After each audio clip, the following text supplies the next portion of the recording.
আসসালামু আলাইকুম। আপনাদের দেখাবো এই যে চিচিঙ্গা ভাজি। চিচিঙ্গা কিভাবে ভাজতে হয় সেটা। চিচিঙ্গাগুলা আমি ভালো করে এই যে ছুলে নিয়েছি এটা। এখন আমি ধুয়ে কুচি কুচি করে কাটবো। এই চিচিঙ্গা গরমের সময় খেলে অনেক ভালো হয়। এই চিচিঙ্গা শরীরের পানি শূন্যতা রোধ করে।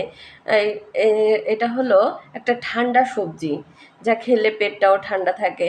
গরমের দিনে আমরা বেশি বেশি করে চিচিঙ্গা খাবো।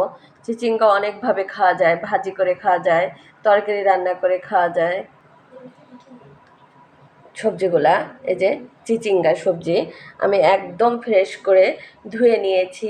এখন কুচি করে কেটে নেব। চিচিঙ্গাগুলা আমি এই যে একদম কুচি কুচি করে নিয়েছি ভাজি করার জন্য। এগুলো আমি ভাজি করব।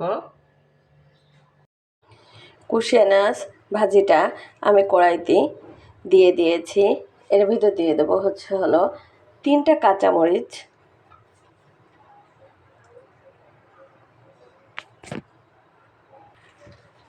হাফ চামচ লবণ দিয়ে ঢেকে আমি 3 মিনিট সিদ্ধ করে নেব। 3 মিনিটের মতো আমি ভাজিটা সিদ্ধ করে নিয়েছি। কুশিয়া মাছটা এই যে আমি একটু ঢেকে দেওয়ার জন্য পানি বের হয়েছে। এখন পানিটা আমি একদম শুকিয়ে নেব। ভাজির পানিটায় একদম শুকিয়ে নিয়েছি আমি। এখন নামিয়ে রাখবো অন্য একটা পাত্রে। কড়াইটা পরিষ্কার করে নিয়েছি। এখন দিয়ে দেবো তেল। তেলটা একটু গরম করে দিয়ে দেবো পেঁয়াজ,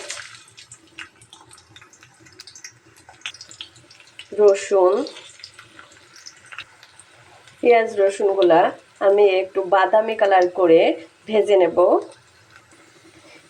এগুলো ব্রাউন কালার হয়ে গিয়েছে, আমি একটু পাশে সরিয়ে রাখবো। এখন একটা ডিম ভেঙে দেব।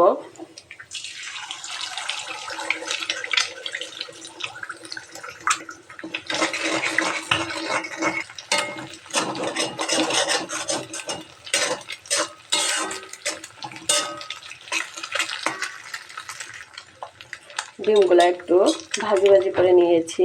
এখন আমি এই যে এই কুশিয়া মাছ ভাজিটা দিয়ে দেবো এখানে।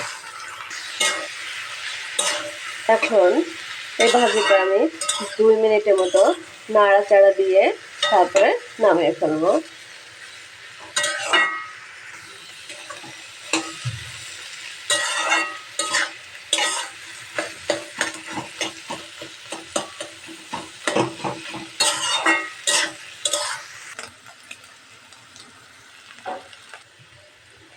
এই 2 মিনিটের মতো আমি ভাজা ভাজা করে নিয়েছি। এখন ভাজিটা আমি নামিয়ে ফেলবো। চিচিঙ্গা ভাজি এই যে আমার হয়ে গিয়েছে।